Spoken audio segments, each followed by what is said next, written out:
All right, guys, we're back with another episode of whatever this is, and it's close to the New Year's. Anyway, you got problems with your vehicle?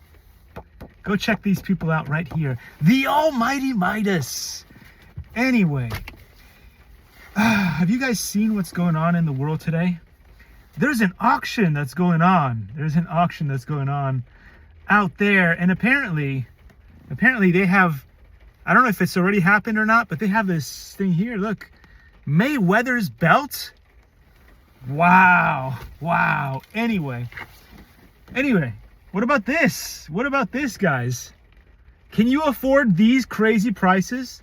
Now, I'm not saying that Hyundai is a bad vehicle, or as we call it in Italy, Hyundai. Do you guys want to buy a Hyundai? Sure, but not at these prices. Oh my gosh. Again, not mocking Hyundai. Hyundai is a very cool company. And they sent me this very cool thing. Look at this. It is very cool. I have got to agree that it's very cool. And inside, you have more cool cars here. The Palisade, whatever. But the key here is, do you have that kind of money? I don't. I really don't. And that's the same issue I have with Tesla and every other company out there that exists is, hey, if you want our kids to be able to afford vehicles, if I can't buy this kind of stuff, I mean, I may or may not be able to afford, I don't know, 100 or maybe 200 at the very maximum lease per month, payments. But geez, I'm gonna bring it back. Look at this. This is like a 5. I mean, I know it says $499 just to trick your mind, but this is $500. Who can afford these prices? I don't know. Apparently business must be great in 2025 because people can afford these prices. I don't know. I definitely can't. So maybe somewhere in Malibu. I don't know. Anyway, guys, I wanted to come back here once again to tell you that it's raining. Don't worry, it's not me. I am not raining on your parade. I am not. I promise. It's everybody else that is. Everybody else is raining on everybody else's parade. And whether you are a good or a bad influencer, people will knock you down when you're down. It's like, you're already down. Why are you kicking these people? They're already down. But they do that. We won't mention who these people are. Because whether I agree with them or disagree with them, they're down. And people just kicking the crap out of them. Stomping on their carcasses. Anyway. So, yeah. What I wanted to talk about is, yes, you've guessed it, AI.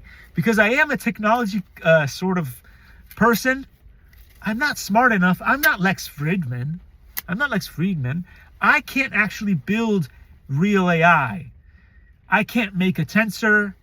I can't make any of this cool stuff from scratch. Obviously not. But I've been researching it, and I'm like, you know what? If AI was as dangerous as golf these days, you wouldn't hear a press release. There would be no chatter on social media. There wouldn't be any like TED Talks or big events. The top people building the AI, if AI was as dangerous as nuclear weapons, would be on the first ship off the Earth or somewhere else where they could stay away from AI. That's obvious, isn't it? I mean, if Elon Musk, if Sam Altman, if Bezos were actually scared of AI, would they tell you? Come on! They'd be out of here. They would be out of here. And so this is why I'm telling you guys, don't be afraid of AI. AI is kind of garbage, really. It's slightly better than regular automation, okay? That's where I'm going to put it, right? It's slightly better than regular automation. And yes, it's going to put a lot of people out of work, unfortunately.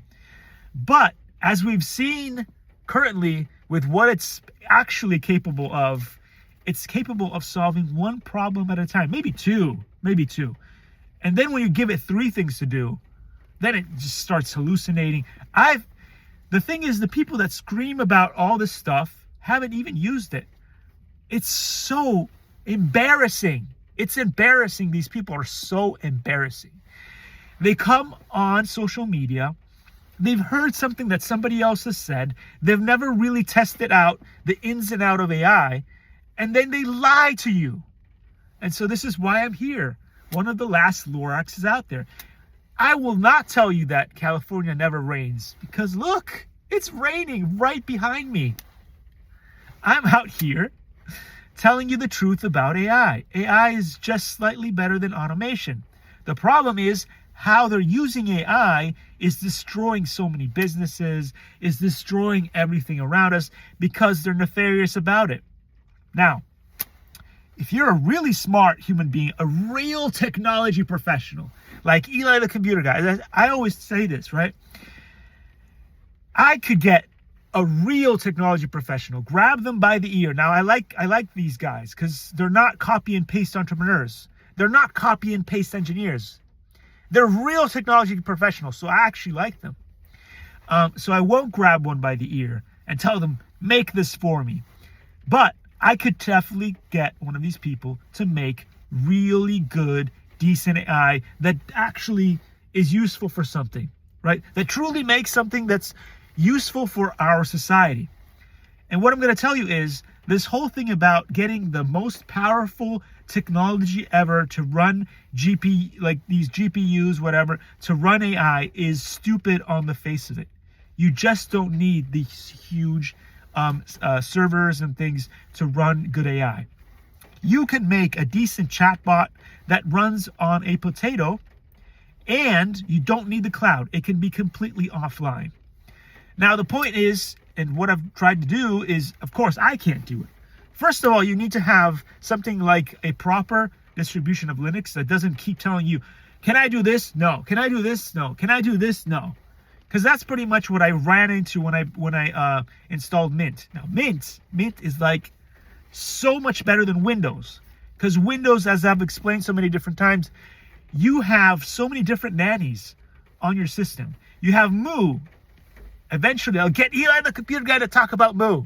Or Tony Braxman, one of these awesome people, real technology professional. Is it Tony? I think it's Tony Braxman. Anyway, there's this other cool guy that always talks about Copilot and a bunch of these things. And he actually knows what he's doing because he actually worked as a software engineer to build and manage some of these applications. So you've got Copilot, you've got Cortana, you've got all of these things that are running, destroying your computer, like all these ads that you don't want, Xbox ads. There's so many things that you need to turn off in order to make Windows even useful. But anyway, if you are a real technology professional, this is the meat and potatoes of this video, and you want to make one, what you do is you create something with Mamba. I can't even remember what this thing is called, but there's this other version of a chatbot that you can produce, which even runs on 32-bit processing units. So you don't even have to go with 64. It's like RWKV, something like that. It's ridiculous. I can't remember, and I'm dyslexic. But you can grab that, and you can run that as the main system, and then use the tensors, like a large language model that's already trained. And what you do is you don't use it as an entire model. You break it down into the things that you really care about, like, let's say you wanted to use it for coding. You take the trained content from coding and the trained content for, I don't know, assembling like something else that they're really into. And you only load partial models. That's how you get the most out of your AI. That's how you do it. Because you want fast performance, right? You want fast performance. You don't want to be connected to the cloud because that always messes things up. And do all this API calls that bankrupts you. You can do everything offline. And that's how you do it. Now again, I can get Eli the computer guy to build this, but I can't build it myself. Limited RAM. But I know how to do this. And so if you want to work with me, I'm happy to.